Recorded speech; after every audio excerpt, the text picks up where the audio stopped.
India में 90,000 रुपये, UAE में 70,000 रुपये और यूएसए का तो पूछो ही मत। सभी कंट्री में स्मार्टफोन का प्राइस अलग अलग क्यों होता है आखिरकार, इसके बारे में चलिए आज पता कर ही लेते हैं। वैसे तो स्मार्टफोन का प्राइस डिपेंड करता है कि वो स्मार्टफोन बनाने वाला कंपनी कहाँ से है और उस कंट्री का इकोनॉमी कैसा है। इकोनॉमी के बारे में मैं ज़्यादा बात नहीं करूँगा क्योंकि इकोनॉमी में मैं 4 बार फेल हो चुका हूँ। इस वीडियो में हम लोग देखेंगे कि स्मार्टफोन को बनाने में कितना कॉस्टिंग आता है और कंपनी इतना ज़्यादा हाई चार्जेस क्यों करती हैं कुछ चुनिंदा कंट्रीज़ में। कुछ कंट्रीज़ में तो भाई बहुत सस्ते में भी दे देती है। तो ऐसा क्यों करती है, ऐसा मतलब करने का जरूरत क्या है कंपनी को? पागल है क्या कंपनी? मतलब सब जगह एक रेट नहीं दे सकती है क्या?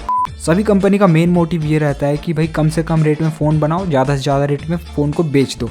लेकिन इसके बीच आती है गवर्नमेंट जैसे कि सभी कंट्रीज़ का अलग अलग होता है। सभी गवर्नमेंट चाहती है कि फ़ोन में टैक्स लगाया जाए और कुछ प्रॉफिट वो भी ले लें। जैसे कि हमारे यहाँ लगता है जीएसटी और आईफोन में लगता है 18%। उसी तरह हर कंट्री अपना अलग अलग रेट से जीएसटी या फिर अपना जो भी टैक्स है वो लगाती है, जिसके वजह से फ़ोन का प्राइस ऊपर नीचे होता है। तो जिसके वजह से कुछ कंट्रीज़ में स्मार्टफोन बहुत ज़्यादा सस्ते रेट में मिलती है, जहाँ पे आप चाहे तो 4 आईफोन लेके अपने जेब में भर के घूम सकते हो और कहीं कहीं आईफोन का कवर भी देखने को नहीं मिलेगा। ऐसे सिचुएशन आ जाते हैं। अब इसके लिए मैं आपको एग्जांपल देना चाहता हूँ, वरना आप लोगों के लिए आया भाषण दे के चला गया, कोई इसका बात पे वजन ही नहीं है। तो इसीलिए मैं एग्जांपल के तौर पे मैं आपको बताना चाहता हूँ। टर्की में आईफोन 14 जो कि 128 GB का वेरिएंट रहेगा, उसका प्राइस है 1,40,000 रुपए और वो सेम स्मार्टफोन अगर आप इंडिया में लेने जाओगे तो आपको मिलेगा 80,000 रुपए में। मतलब देख रहे हो 60,000 रुपए का बचत। और ना इतना में खुश नहीं होना है। और एक ऐसा कंट्री है जहाँ पे आप इतने सस्ते प्राइस में आईफोन ले सकते हो कि आपके पास पहनने के लिए कपड़ा ना हो लेकिन आपके पास आईफोन हो सकता है। और वो कंट्री का नाम है, आप एक बार गैस करना, एक बार गैस करना।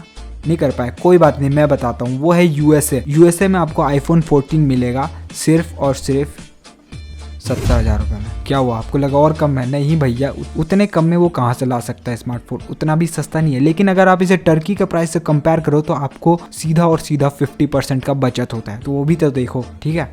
तो अगर आपको ये वीडियो पसंद आया है तो आपको करना होगा लाइक, और नहीं पसंद आया है तो फिर भी लाइक करना होगा, क्योंकि क्या जाता है भाई, क्या जा रहा है लाइक करने में, कर दो भाई।